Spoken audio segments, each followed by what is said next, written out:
What's going on, guys? Welcome back to another video on the HSR. If you're new, welcome to the channel. Guys, today you can see it snowed last night. We had about 4 inches. Today I thought we'd do a little bit of a barn tour. I've had a couple people ask me about my barn recently. I did one of these in the past, but I figured I'd give you guys an update on the barn because it has changed a little bit. So this barn, the people that live around us said it was probably built in like the 1940s-ish, 40s, 50s. So, you know, probably somewhere in the 70 to 80-year-old range. So as we come up to the barn, guys, there's 3 compartments. 1, 2, 3. Let's go in here first. So as many of you guys know, if you're new to the channel, I guess, I started this channel because I raised a lot of bottle calves and I had a lot of people interested in how I'd raise my bottle calves. So I made a couple of videos on that, and this side of the barn is strictly for my bottle calves, guys. So as you can see, I have some really good 5th cutting alfalfa in here for my little bottle calves when I start. I mean, this is some nice green stuff. Real nice alfalfa. But guys, this is my bottle calf pen setup.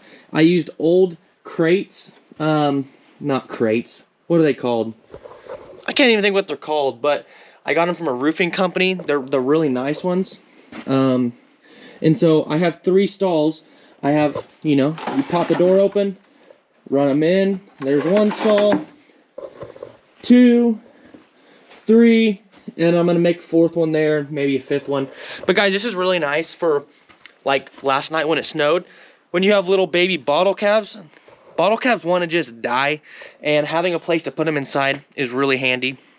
So that's kind of it over here. As you guys can also see from the loft, we can throw hay down. We'll go up there here in a second. But this is my bottle calf side, strictly for bottle calves. All right, coming out of the bottle calf pen, we have the big side of the barn.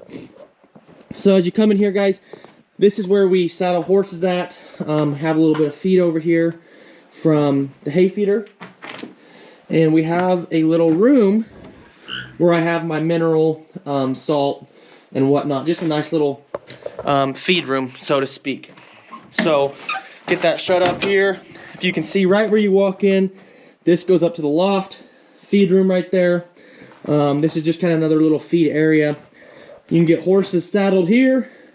I actually added this old wood from the corral, the original corral of this place, and I made this pen for little bottle calves or sick calves, because I usually have about 8 to 10 bottle calves at a time when I get started. And so just another place to put them at. I actually already used this pen here when I had a calf and my cow herd that had scours really bad. Took it off the mom for 24 hours.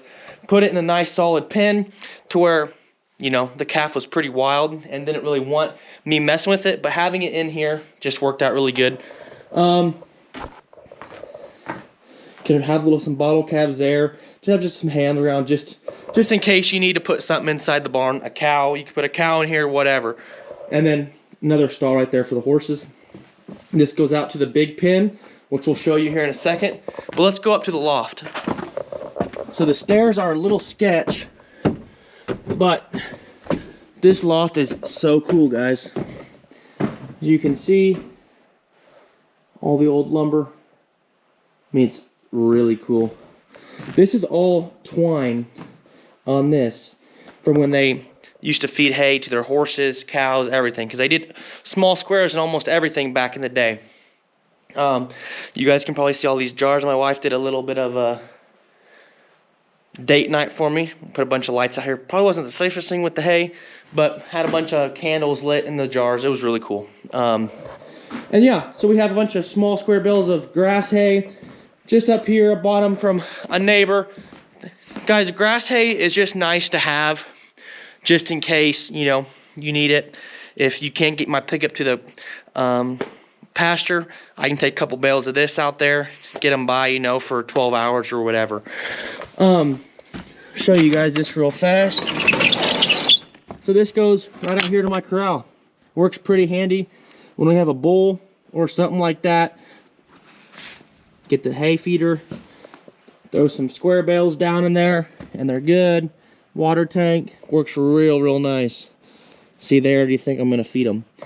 Because I've had to feed them a little bit already. Oh! Get this latched back up. But anyways, guys, we actually put these bales up here with this old lift. This lift was here when we moved here in 2022. You plug it in, it's a little sketchy, but you put that on the ground and it brings the bales up. Guys, really cool. It was really cool to do it how they used to do it in the olden days. Putting bales up in the loft. I think we had about 100 in here. Probably fed about 30. So, and then with the small square bales of alfalfa right there, because that's the bottle calf side, guys. I didn't want to get the lift out, and you almost need 2 to 3 people helping you. And I was by myself, so I just stacked them on that short side. Anyways, I'm not going to show you this other side because we do have some plans for it, but this is the old milking parlor. I'll show you guys from the top view. Nothing really on this side, just a bunch of milking stanchion, head stalls and whatnot, mainly because that door is completely shut because I did some dirt work and pushed it too far or whatever, ground froze. Anyways, not that big of a deal. But guys, this is kind of the barn tour. It's a really cool old barn. It's kind of the staple of our ranch. I always tell everybody, because if someone's driving by and they're trying to stop in, I say, hey, just look at the big gray barn. And they're like, oh, yeah, I found it, perfect. So it's really cool to have a barn like this. Not very many places have barns like this anymore. And so it's just cool to be able to have one and be able to use it every day. You know, we grain horses in here every day. We're gonna have bottle calves in here. We feed out of here, we get mineral. Oh, and I guess, lastly, here's my little, I guess you can call it med room, places where I have all my stuff. You know, I got all my Sidectin, my Dectomax, Lysol, Pour-On, mineral oil in case something bloats up. You know, all the necessities, so to speak. But anyways, let me come outside here into my little pen and show you guys what it looks like from this view. All right, y'all, isn't that an absolutely beautiful view? That's what people see when they're coming down the road. It's the first thing they see is the staple of the HSR. So guys, there you go. There's a quick little barn tour for you. It's not huge, but it works great for what we have and what we need it for. And I guess one other little staple before I enter here is I specifically built this pen, guys. This little catch pen here, specifically to drop hay down to feed animals. When we're calving heifers or calving our spring cows, we start calving February 1. If we're having issues, it's really cold, I'll lock all those cows in here, guys. All 20 spring cows we have. Lock them in here, feed them here, and if we have problems, we can run them in the barn if we have a cow with a calf or anything like that. So it just gives us a lot of options with this barn, with this pen placement. And as we continue growing this channel, as I continue fixing up this ranch and showing you guys kind of how it works to run a ranch, how to fix everything up the way I want to fix it up, you guys will be able to see kind of how we can utilize all this stuff better. And if you guys have any recommendations, leave them down in the comments. With that being said, guys, I appreciate you guys. We'll catch you in the next one. Peace.